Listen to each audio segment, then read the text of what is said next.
Kareem Rae, your host at the One Soccer Nation podcast. Today I have the pleasure of interviewing Enric Ripoll. Enric, thanks for taking the time. Can you please introduce yourself to our audience? Sure. Thank you, Kareem, for your invitation. It's a pleasure to be here. My name is Enric Ripoll, as Kareem said. I'm an attorney in Spain and here in Miami. I'm graduated 20 years ago, and I'm focused in the industry of sports and entertainment. Thank you. It's truly amazing to have you on. I really appreciate you taking the time because some backstory here. We connected back about a few weeks ago in Miami at Conflict, which was an amazing event. And I had the opportunity to moderate my first panel discussion, and you were on. So that's how we got connected. And this is how this whole podcast came together. So very grateful for this opportunity to speak with you again. As well, this is a huge landmark for us as well because we've hit 10,000 plus YouTube subscribers. So this is a big one for us. Beautiful. Congratulations. Thank you. So diving into the first question, you've successfully navigated both the Spanish and US legal system. What inspired your transition into international sports law, and how has your global perspective shaped your approach to representing athletes and clubs? Okay, so what inspired me, the love of the game, I'm going to say. I think that since very young age at home, we always practice sports. My parents encouraged me to practice sports. Since I was very, very little, I remember I was born nearby the mountains in Spain and nearby the border with France. And as per my parents' accounting of the facts, I learned how to stand on skis before I stand on my own legs. It was easier. The skis are much bigger than my shoes. So that from very, very young age, I engaged with sports, and eventually I studied law in Spain too, and in the year 2000. And I always wanted to know what was behind the scenes, right? Like a little bit the contracts. I was reading every summer the transfers of the players, of the disciplinary sanctions, of we started with the doping precisely in the year 2000 with WADA. Exactly, et cetera, et cetera. And so I wanted to know what was going on behind the scenes, how contracts were negotiated, how things were actually dealt with between clubs, players, athletes in different disciplines. I engaged with skiing, tennis when I was a kid. Obviously soccer, because obviously you are in Spain, you play soccer.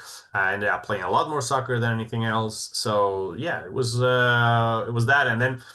In 2012, I had the opportunity to engage with an international master's program in international sports law and dispute resolution in arbitration, and kind of it went just organically. I transferred my practice from the original the ordinary courts in Spain to a little bit to the international courts throughout the world.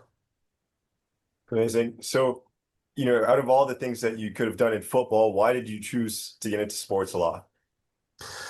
Well, because I don't know, my at home, everybody always said when I was a kid that I love to argue too much, and I think that it was something that I like to do, and eventually I made it my own profession, right? So, sports law, but the thing with sports law, it's a very horizontal discipline. So you literally have from dealing with sponsorship contracts would be commercial law, pure. You can engage with stadium exploitation, for example, or transfer agreements, or employment contracts, or disciplinary, or so. At the end of the day, there's a lot of things that you can do within the world of sports. It's not just negotiating transfer deals and employment contracts. There's many things that you can do. M&A, whether you deal with acquisition of football clubs, for example, these kind of things. So it was a very wide range of options that sports law gave to me, and it was worth pursuing it. Understood. What would you say for you is the most? What would you say is the biggest?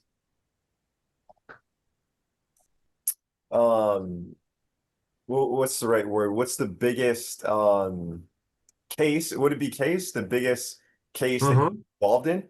Is that the right word? Is that the right way to? Yeah, you can say it like that. Is the biggest dispute, or if you're talking about a specific case, that depends on who you ask. If you're talking about the biggest case, money wise is one thing.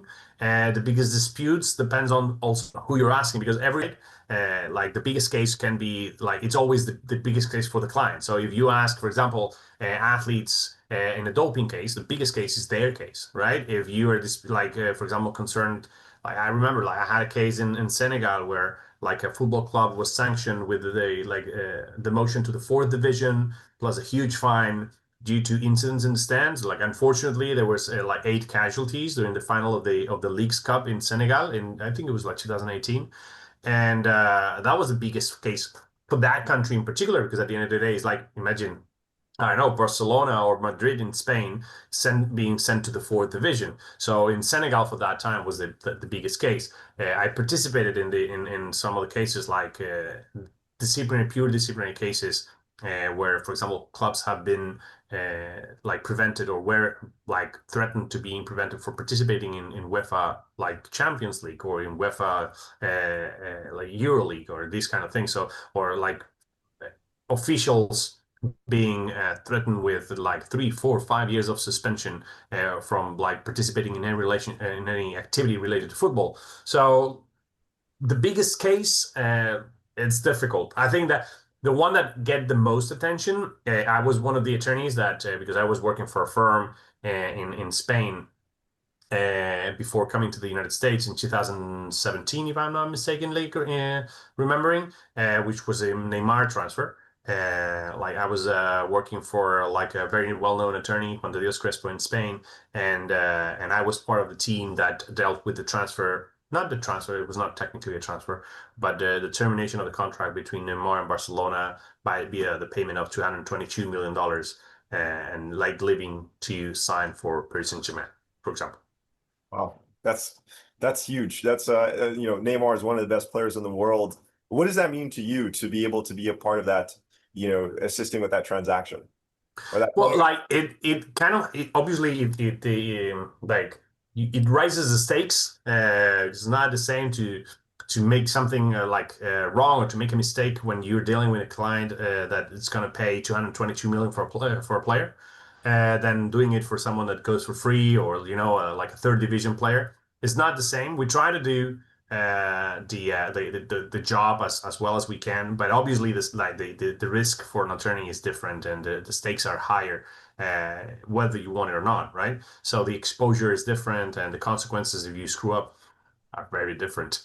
So, but like at the end of the day, it gives you a lot more like experience in how to deal with pressure and how to deal with the media and like when to say something, when not to say something.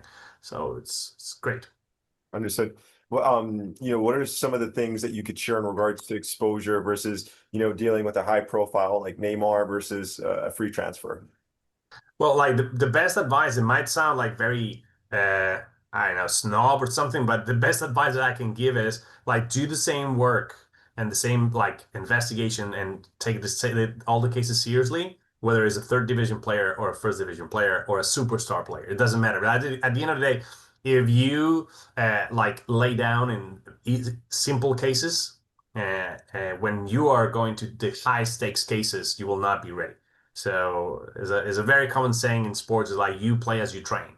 And if you don't do the small cases properly, you will not be doing the like difficult or big cases properly. So Yeah, it's really good advice. What would you say is the biggest, it was the 220 million, the biggest case that you've been a part of, or is there a bigger case that you've been a part of with a bigger fee? I mean, yeah, no, bigger fee, no. Bigger got it. fee, no, because as far as I'm concerned, there has not been a bigger fee. Like this has never been a like higher transfer fee than 222 million for a termination of contract. There's been close. Like I remember, like the Ballet Birds now this summer from Bayern Munich to Liverpool for 150 million. But I think maybe I'm not recalling correctly, but like I don't think this has been a transfer fee more expensive than 222 million euro. And that was the Neymar transfer termination better than transfer in 2017. Understood. I mean, just speaking on players quickly, fun question. Who's your favorite player? My favorite player, wow, that's a like I think that the best player that I've seen playing, it's Leo Messi. And but for me, I think that Leo Messi has like separated himself from the rest, probably alongside Cristiano Ronaldo, thanks to the amount of time they played the game.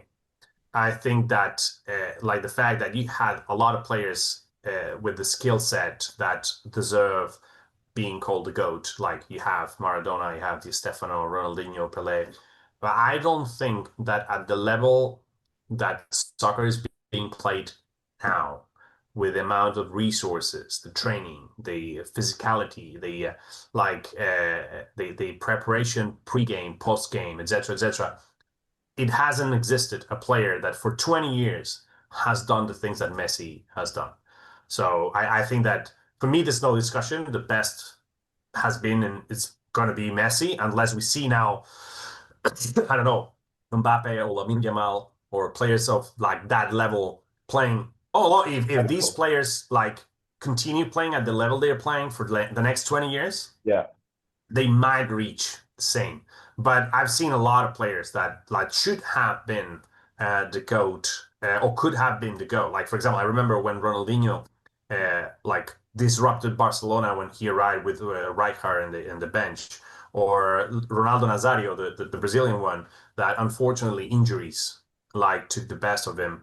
Like you had players that could have been Adriano when he was in Inter. He was an amazing player.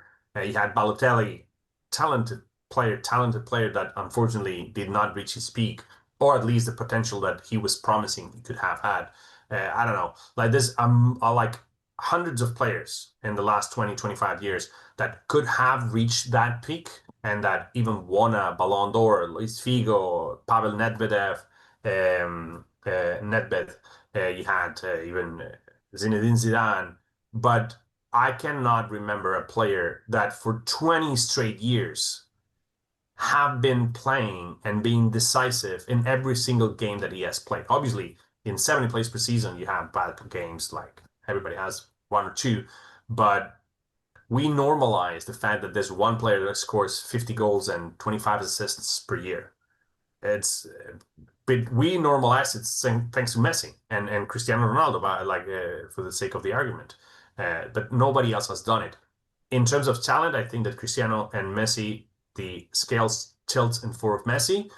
In terms of discipline and hard work, maybe Cristiano is in a higher step, like in the stairs in that side, because without the talent of Messi, he was able to compete with him. But every interview that I hear about what Messi did, what Messi does, is like he's the first on the page, he's the last one to leave. He keeps training after season, after like doing seasons. He keeps practicing after the every session. It's like discipline beats talent. But if you have discipline and Messi's talent, then you're the GOAT. Yeah. It's pretty interesting that, you're the first person I've ever heard that from. Usually I always hear that Ronaldo trains harder than Messi. Um, but I mean, again, I haven't heard everything across football. So this is Mm-hmm. interesting to hear a different perspective in that sense. I had the chance, which I never, to be honest with you, I never thought I would actually see Messi in flesh play. Uh, Mm-hmm. Spontaneously after Conflict. You had the FIFA Club World Cup on Saturday. We had the chance to go watch that game at the Hard Rock Stadium Mm-hmm. versus an Egyptian team, which my mom's from Egypt. What a coincidence. Okay. I think it was, I don't know how to pronounce it probably. I think it's like Al Halal or Al Hilal. yeah. I hope I got that club right, but it was a great game. And interesting enough, there were more red shirts than pink, which was very interesting. There were more Mm-hmm. more fans from the red team than I would have assumed that Inter Miami would have had more fans because it's based in Miami, but it didn't turn You out. should have. Yeah, should have exactly. And about 60,000 fans in attendance. A very good game. 0-0 final score. With saying that, just switching gears here, um, you founded ER Sports Law, and Mm-hmm.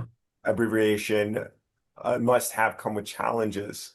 What were the pivotal moments in building your firm, and how have you positioned it as a trusted name in global sports law?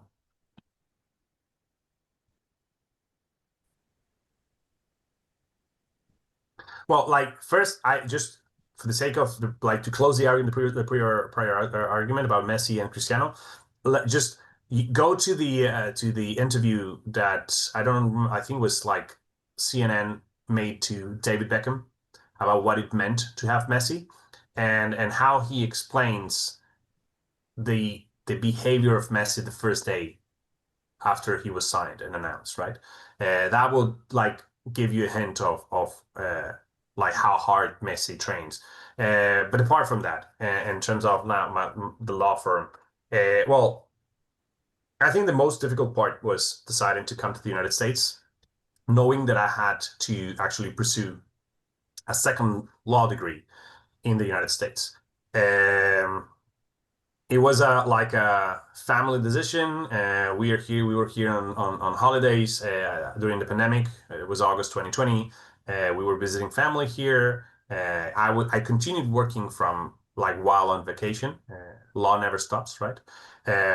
So at some point, my wife, who is an American citizen, she like kind of suggested, is like, listen, like I've been out of the workforce for like a year and a half now after we got married. Miranda, my second daughter, was born, and eventually was like, yeah, I want to come back to work, but she couldn't work in Spain. So while we were clearing things up and clearing the air after the pandemic in Spain was very harsh, we were here visiting for the month of August, something like that, July, August, and we decided to give it a chance and see if things could work, right? And we ended up like I ended up applying for UM to engage in law school and yeah, like they accepted me, and like from there it was like everything went. It took a while to decide that if we wanted to stay or not. Eventually, we decided we were going to stay, and then I applied for my green card. I have three kids, like all of them, obviously American citizen. My wife is American citizen, so that process was easy. And then I had to engage in law school, which I graduated from in 2022, and like passed the bar, and then like, well, continue to work for my clients, but now from the hub that Miami is for South America, and well, eventually the like hard work pays off, and like I became again like engaged in the circle of sports law that I had to kind of separate myself from during law school because it was a very like time consuming commitment. But yeah, like I think that my best asset is like I'm very straightforward with my clients, and they appreciate that. Yeah, that's always good to be straightforward, straight to the point, saves time. I love that. With saying that, Miami, especially during COVID, Florida, COVID didn't exist Hmm. over there.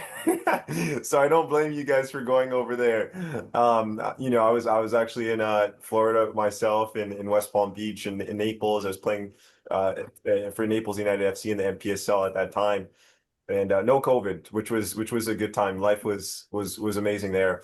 Um, It never existed here. yeah, it was, pretty interesting, right?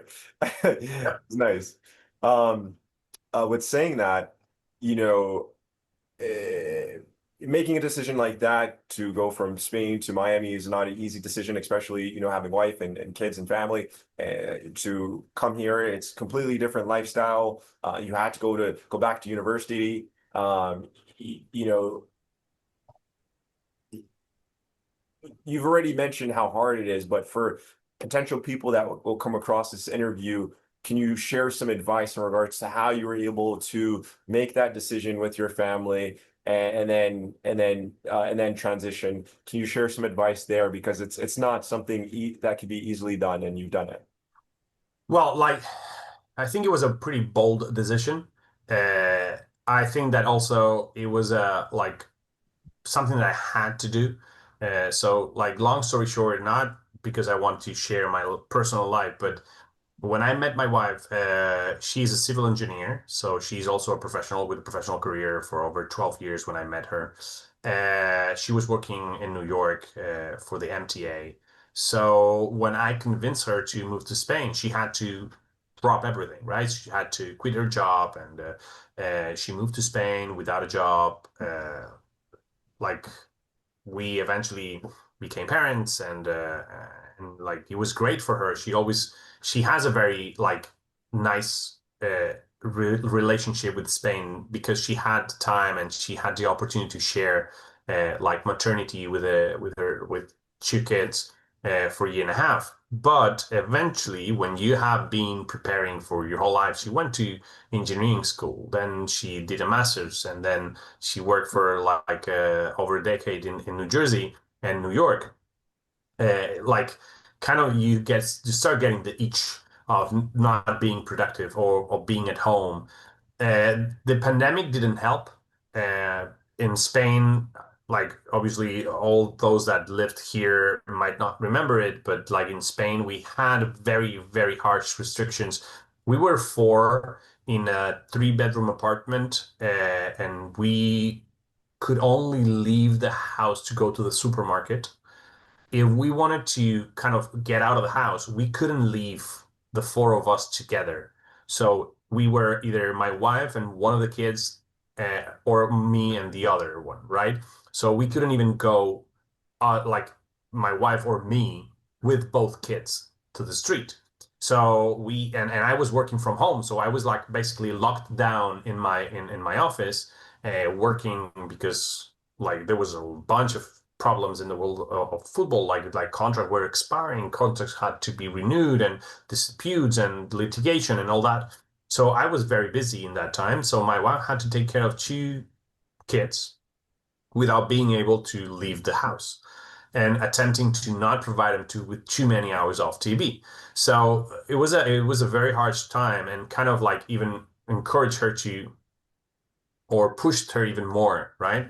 To pursue a professional career for herself. So when we were in vacation, and she suggested to, like, well, I was working remotely, basically. I was working from home.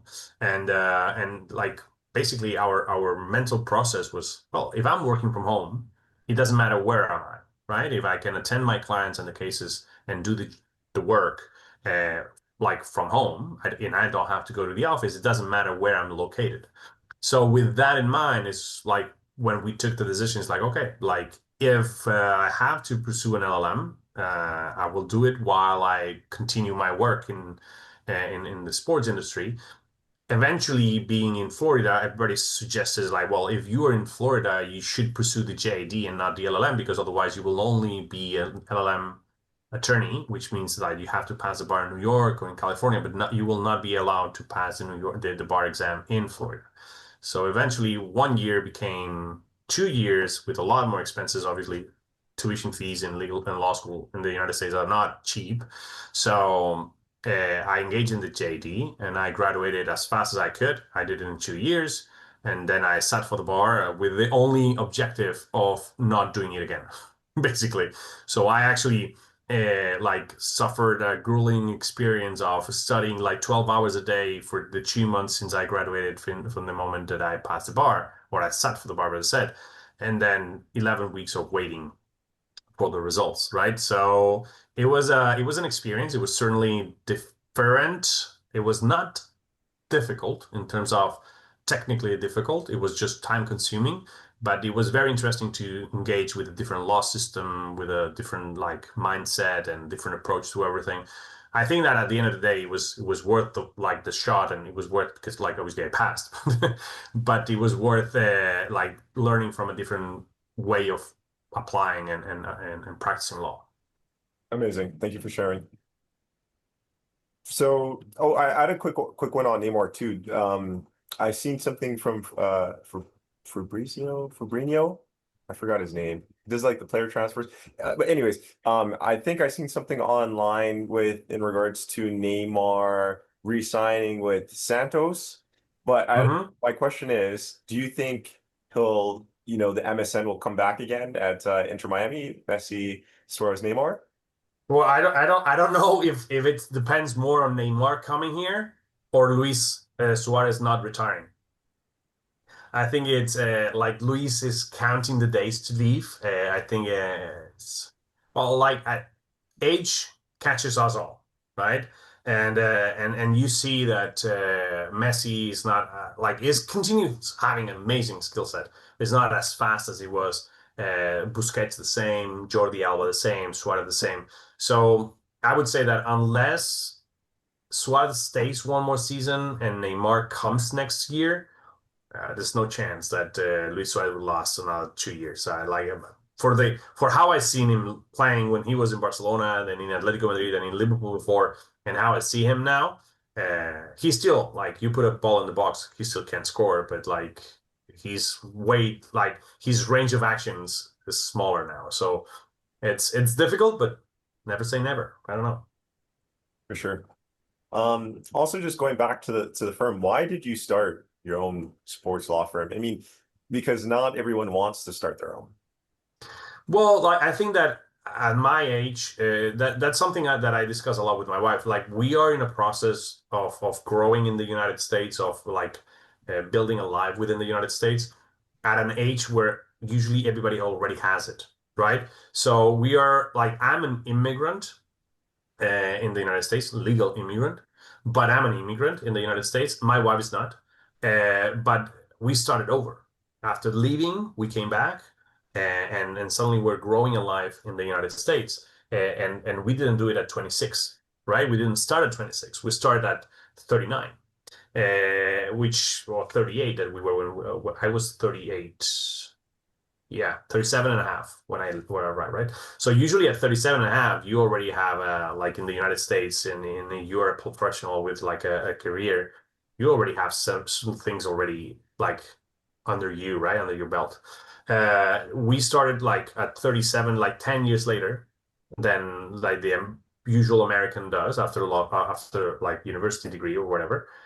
So it doesn't make things easier. Like you're not don't have the same energy, and we still have three kids, right? That we have to dedicate time to them, which is like the thing that I prefer the most, right? But like, yeah, you need, like I said, that like parents have like they we parents have the need of money to spend more time with the kids, but we don't have the time to get the money, then we don't have time with the kids. So it's a very vicious circle where you need the time, you need the money, and so we try to do the best with the time we have. So it's not easy, and at some point, my profile was not the typical profile of a first year associate. When you finish law school, you go to a law firm, you start like helping with research and some things that I definitely still had to learn. But like with my expertise, with almost 20 years of experience as an attorney, internationally speaking, law firms would not kind of like give me the position of like you cannot be a first year associate. So if you are going to be, or I was going to be a like fifth year or an eighth year associate, then suddenly I needed to bring to the table things that I couldn't bring, right? Because I didn't have the clients, contacts, or the expertise. So it was like, listen, I'm gonna go on my own, and then I'm gonna like a very Don Quixote thing to do, like fighting uh, windmills with a spear. But like here we are. Amazing. No, I love that story because I can relate to it in my journey. Um, so yeah, that makes sense. With I want to kind of touch on the green card too. How long did that process take? Because I could relate to that too. It took me 3 years. I just got mine through my dad, but yeah, I was interested to know how long it took you. No, here it didn't. It wasn't too. It didn't take a year. Oh, Like from the moment I filed it to the moment I passed the interview, uh, like it didn't take. I didn't. It didn't make 1 year. The first anniversary hadn't yet arrived when I received my green card. It also helped the fact that we already had two kids, and when we get to the interview, was August 28th, and my third girl was born in October 11th. So my wife was very pregnant. So I don't think there was a shred of doubt that this marriage was not a convenience marriage.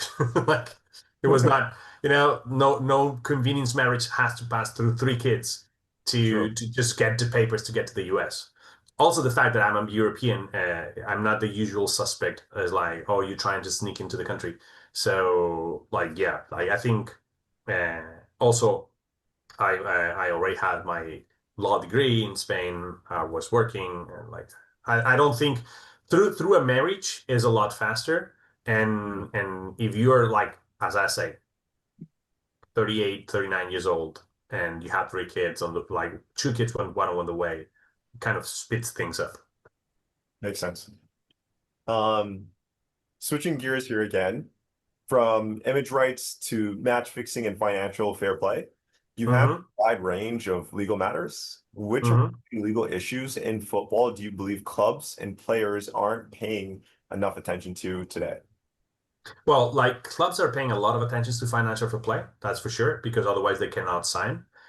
Also depends on the country where you are. If you are in South America, where financial fair play is not what dictates the capacity to spend money, it's actually sometimes the access to directly dollars and access to money to pay things, because sometimes you have Bolivia now that 2 weeks ago declared bankruptcy as a country, right? So for Bolivian clubs to actually have access to money is different. Like it's difficult even like to actually pay the debts, right? So even if they want to pay, they just like they can't. So it's a very difficult thing to do. Legal like in terms of financial fair play in Europe, for example, or these kind of things, it's easier, a lot easier uh, because now everybody has a lot of access. We have already had a lot of cases of sanctions, which also helps people to be aware of. Is like, yeah, you wanna do the things that you want to do. So otherwise, you will not be able to sign people like for sign players. Like for example, in Spain. You have the financial fair play of La Liga, you have the financial fair play of the UEFA. So there's a lot of things that you have to take into account. That for sure. Then like what I feel that sometimes and like the compliance part is a little bit more difficult, right? There's still a culture, and we keep seeing players being sanctioned by like for illegal betting, which it doesn't mean when we see the news about someone was illegally betting on football, it doesn't mean that like that player was, for example, betting that I'm gonna get sent off and my team's gonna lose. So they were not trying to tamper with the results of the game of that game. But in sports, it's usually forbidden to bet in your own sport. So if you are a soccer player, or you're a tennis player, or you're a table tennis player, or you are a badminton player, you cannot bet on your sport. That is forbidden in almost across the spectrum of sports. Why? Because you will have inside information that nobody else has, right? So even if you're a table tennis player and you are, I don't know, betting on the World Cup that happened in Doha a month ago, you will probably know better the players who's in a better shape, who doesn't want to go, who wants to go than anybody else. So even if you do that, or in the Olympics in Paris 2024, you are not allowed to do that. If you're a table tennis player and you want to bet in rugby, be my guest. I mean, it's not that I encourage betting, but it's not prohibited, right? But if you are, for example, a Premier League player, you cannot bet in football in the UK, right? The rules and the regulations of Premier League and the FA prevent you from doing that. And there's a lot of people that still does it because it's culturally accepted that it's like, it's not a big deal. I just bet $100 or $200. Yeah, but like the thing is, like, if you do not ensure that the market is equal for everybody, then it taints the betting process, and even taints the reputation of the league. So that's why it's prohibited. But I think that internal policies of sexual harassment, there's cultures, and now that we have a more globalized market and you're moving all around the world, if you're a Brazilian player, you go to Saudi Arabia to play, or you're a like Spanish player and you go to, I don't know, China to play, you have to be aware of the difference culturally speaking. So there's certain things that you shouldn't do, certain things that you cannot do, certain things that will put you in jail directly. So there are some certain in terms of after 2015, people kind of like with the FIFA gate, people kind of like was aware of you don't take money, you take money, there's presents that are allowed or accepted to be received, some of not. So like I think that the compliance part has professionalized a lot. I still think that there are certain things that culturally we feel that are correct or accepted. But when we hold a position that represents a group, federation, confederation, club, or whatever, you have to act accordingly. And so that's the part that I think we're trying to adjust still. Understood. Interesting enough, I mean, the economics on betting are immense. It's an interesting. I don't have any betting apps on my devices, but I went to the bar with my cousin and a few buddies, a sports bar, a whole bunch of TVs, big screens. You get the alcohol going, you get the drinks going, the food going. Everyone's having a good time. And my cousin's like, do you want to bet with me? And I was like, yeah, sure, why not? Give him 50, each transfer him $50. He puts a bet in. We're watching, this is a few years ago, we're watching Inter play Manchester City in the finals. And it's pretty, I like that. It's a pretty cool aspect in regards to engaging the fan more into the game, because now Hmm. skin in the game, and their emotions may be higher, their engagement may increase as well, because they've put their own hard-earned money into a game and want to win. So it's I think betting's pretty cool in that aspect, and very interesting. Uh, But for example, we have that aspect, and like is historically you had, for example, the bet was who's winning, yeah, right? And that's it. Now you go, I don't have betting apps either, but like now, for example, in table tennis, or like that I'm part of, or in tennis, for example, in 2018 there was a report on integrity, and like the betting aspect, or the companies, they're not betting on who's winning anymore, or not only on that. Like yes, you see the Rafa Nadal Sinner in the final of the Roland Garros last month, and that's like who's winning, Carlos or Jannik? Oh well, I bet $100 for Carlos or $100 for Jannik, whatever. But now it's like, oh, how many double falls the first set will have? How many passing shots? How many unforced errors? How many breaks for water? How many injuries? How many whatever in soccer? How many corner kicks? How many yellow cards? How many red cards? How many goals in total? So the things on over which you can bet on are a wide range, and there is when it's dangerous, because now it's not only who's winning, and now is like, and the tennis international tennis report on integrity expressed it very well when it said, like, now we're betting on things that do not have a direct impact on the result of the game. So if you're like just betting on, for example, how many corner kicks will have like a match, whatever, like over 10, below 10, whatever, that doesn't have an impact, a direct impact on the outcome of the game. But then is when you can go to someone and pay someone, right, to make your bet like real, right? And that's when corruption is triggered, and that is a problem. understood. Um, I have a question. Is black, this is going to gambling, is black Okay, that big long table with a whole bunch of numbers and it spins the ball? that's And craps, no, isn't it? I'm not too sure. I mean, neither. I don't gamble. I think Okay. I've been one in a casino. Okay, got it. It just, what you were just describing reminds me of this casino game. I'm not too sure. I just don't remember the name of it, but it's the long table. They spin the ball. They put the ball in the Yeah, it spins. It lands on black or red. It lands on a number. craps. That's craps. Okay, and I've Oh, no, seen that's the one. That's the one though with the you throw the dice and depending on the number. The other no one is the roulette. no dice, just the ball. The roulette. Roulette. Okay, it's that one. And I've seen people just place bets on these different numbers, and it's like, what's the percentage of that the ball's going to land on that, right? So Mm-hmm. I've played it, a few times, for fun at weddings, and I think I've played it in Jamaica on a device as well Mm-hmm. on the machines, and for me when I've done it, I normally don't gamble at all, but just for fun. Mm-hmm. I would rather bet going, a 50-50 on black or red, or an even Mm-hmm. odd, right? Those are where I'd place bets, but I just never understood why, people would place bets on such a I low. have no, like, that is a Yeah. game that I've never played, and I have no idea. Like, there's people's like, oh, I discovered the secret of this or that, and it's like, I do not know.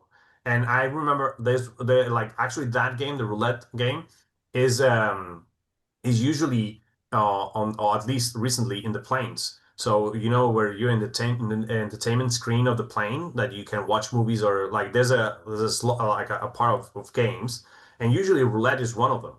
I still cannot figure it out. I've played several times with fake money in the plane just for like to see if I can land something. Impossible. This I don't get it. Yeah, that's crazy. It Uh, is. how do you see the effectiveness of current regulations like financial Mhm. fair play and anti-doping policies evolving, especially with increasing commercialization and international player movement? Well, I think that the financial for play it's always it's an asset for everyone because at the end of the day, a lot of people doesn't remember this. I'm old enough to remember it, but in the mid 90s to the late 90s in Spain, like there was like I think half of the league was bankrupt, literally filing for bankruptcy and trying to cut costs. And so there is one like even I think it reached like beginning of the 2000s. La Liga, meaning Spain, Spanish professional league.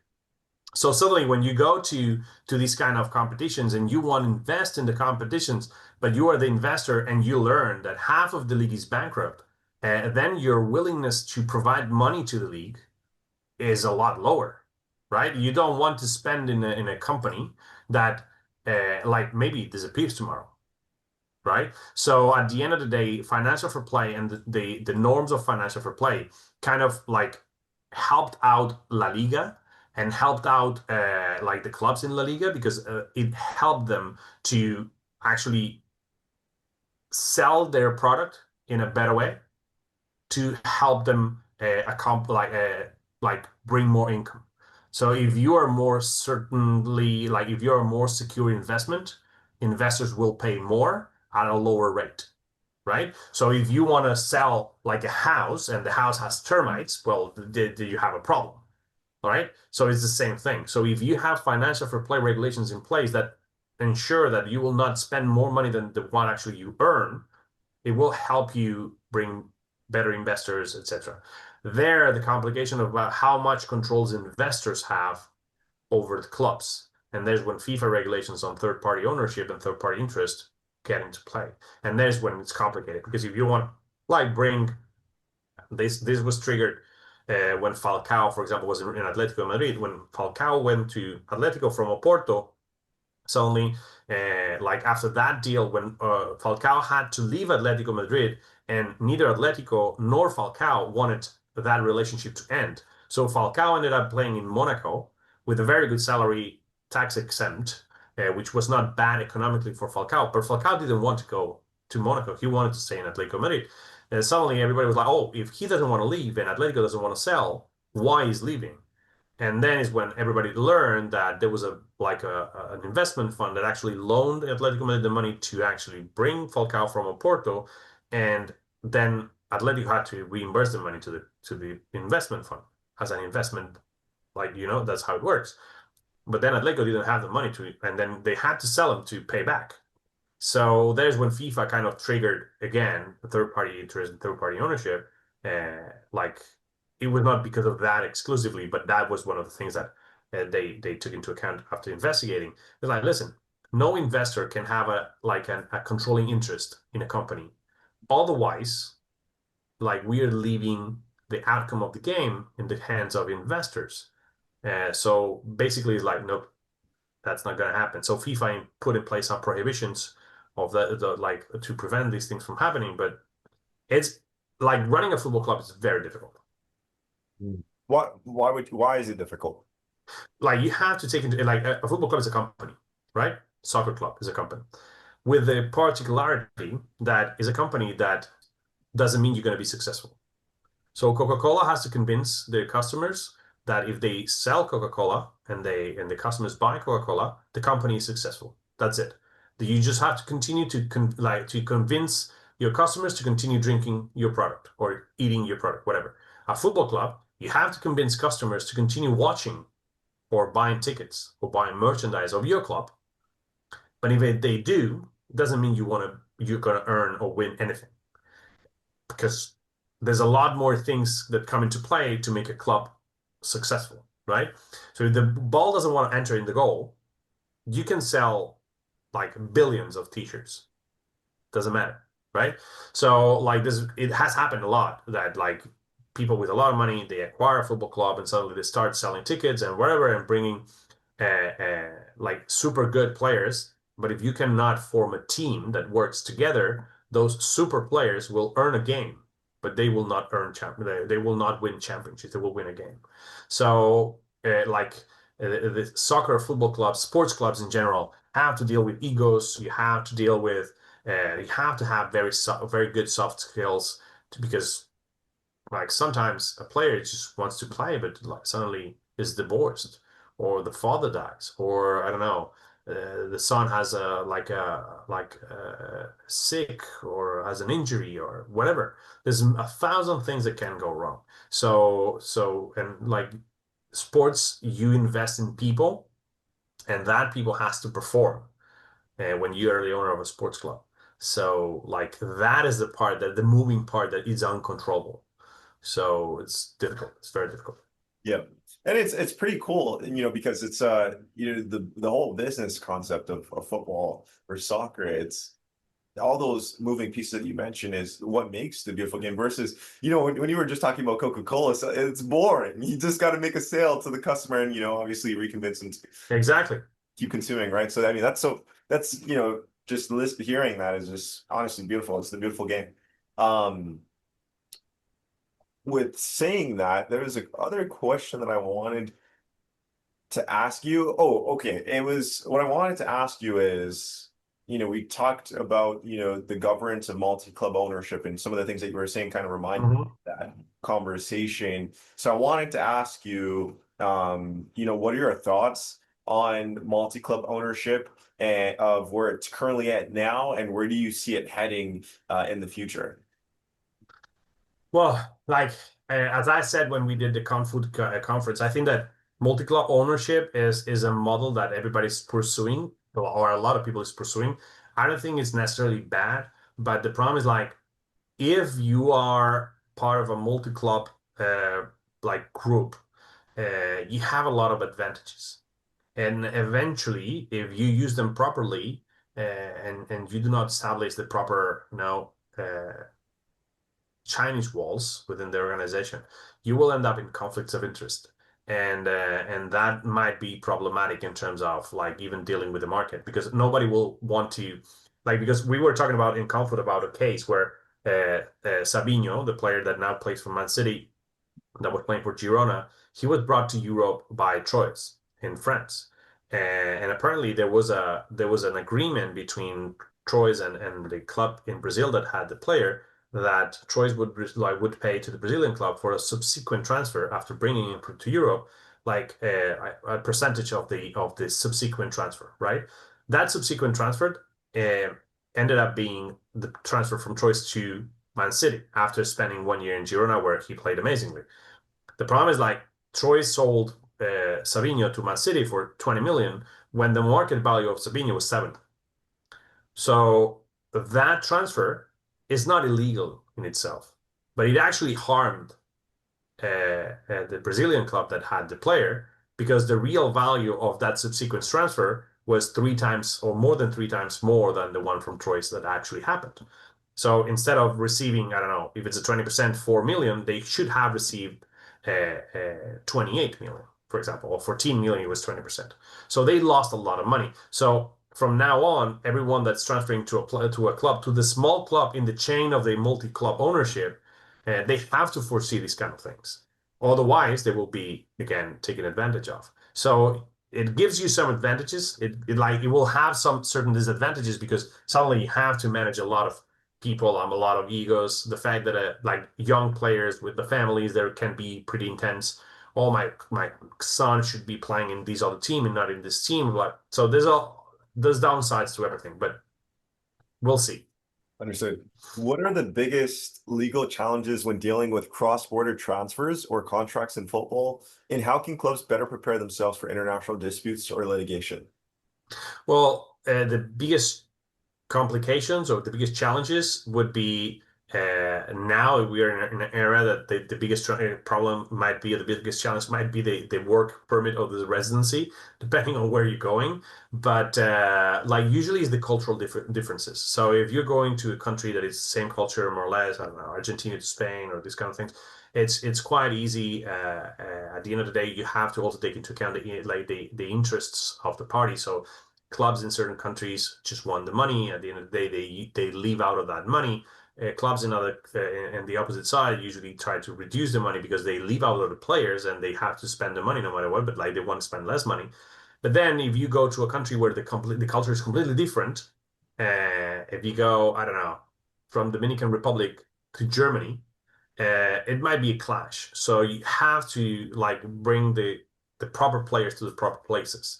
The fact that you have an amazing player, if you bring in a difficult culture for him, it will actually hinder his possibilities to develop, right? So I think that the cultural differences between like international cross-border transfers is the biggest challenge.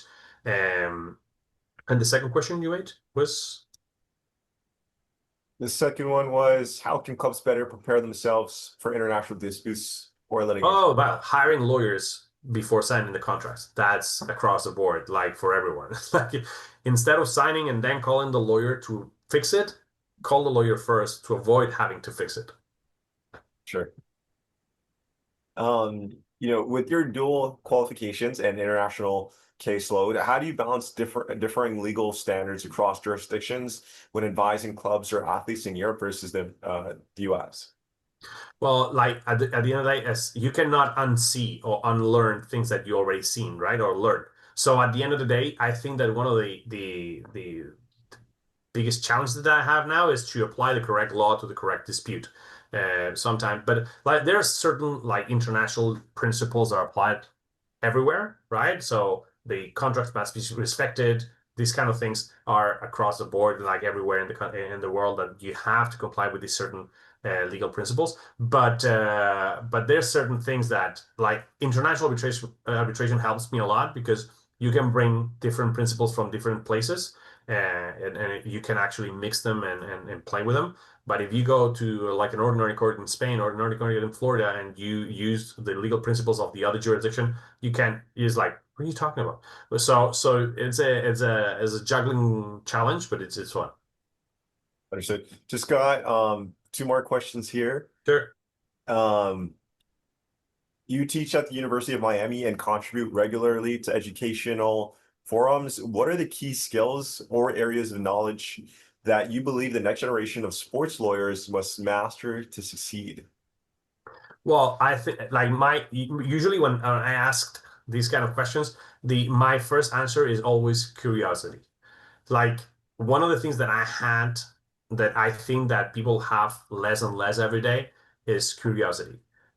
Like in the legal practice in the legal world, if you do not have curiosity to go beyond after the first like three answers of Google, and you like exactly okay, I'm good, I'm fine with this information, you're gonna miss a lot of things. So curiosity of going deep into the disputes, of going deep into the arguments, etc., etc. I think that's the main skill that you have to develop. It's like, oh, I've already involved a lot, or like wasted half an hour in this investigation or this research or whatever. It's enough. No, it's not enough. There's a rabbit hole that until you don't reach the bottom, you have to pursue. Otherwise, you're not doing your job properly. So I think that curiosity, I think that applies across all professions, but I think that in a legal practice, you have to have that curiosity.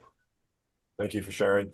Looking ahead, how do you envision the role of sports lawyers evolving over the next decade, especially as football intersects more deeply with technology, AI, media rights, and global politics?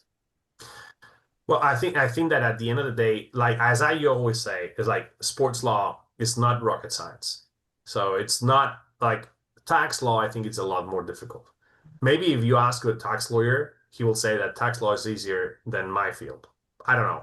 I don't think so. But tax law is a lot more difficult. It's not rocket science, but it's specific enough. So you need to know the facts. You need to know the industry. There are certain things that you cannot say or do in sports that you can say in other fields and vice versa, right?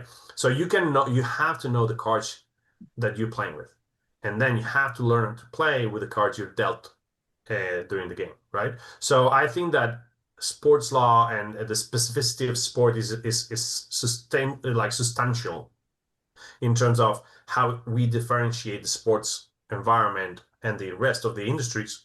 And I think that I don't see any indication that that will disappear just for the AI or anything. Obviously, AI will help, and I think that applies to the legal professional in general, but you will always, always, always need to have a like a human mind directing the AI. I don't think I will see, maybe yes, I don't know, maybe I'm wrong, but I don't think I will see the disappearance of lawyers just because AI erupts in the market. I do think that it's very useful and sometimes saves hours of work, of research, of everything. I remember like when I went to law school in 2005 in Spain, and this was not a long time ago. It was 20 years ago. We still had to do research uh, like by hand, looking at books, right? So you had an index at the end, you look for the concept you wanted to look, and then you go to the cases. And it was like paper books, right? So with the eruption of internet, the eruption of the database, you have Westlaw, Lexis, whatever, LaLey, and suddenly you type 3 words that seem not connected one to each other, and you have 20 cases that relate to all of them, right? So that is fantastic, saves a lot of work, a lot of hours. But I don't think that we will see the disappearance of lawyers. Quite the opposite. I think that because people think that AI can substitute lawyers, we'll see more litigation than before. But in this time, directed to fix the mistakes of people thinking that they know better. It's like people trying to be doctors just because they Googled information on the internet. Same thing. We will not need less doctors. The opposite. We need more because there's people doing dumb things because they read it on the internet. Yeah. Understood. Well, this was amazing. I've learned a lot. Very unique conversation that we've had. Enric, thank you again for taking the time for being on the One Soccer Nation podcast. Thank you so much for the invitation. It's a pleasure to be here and looking forward to more conversations.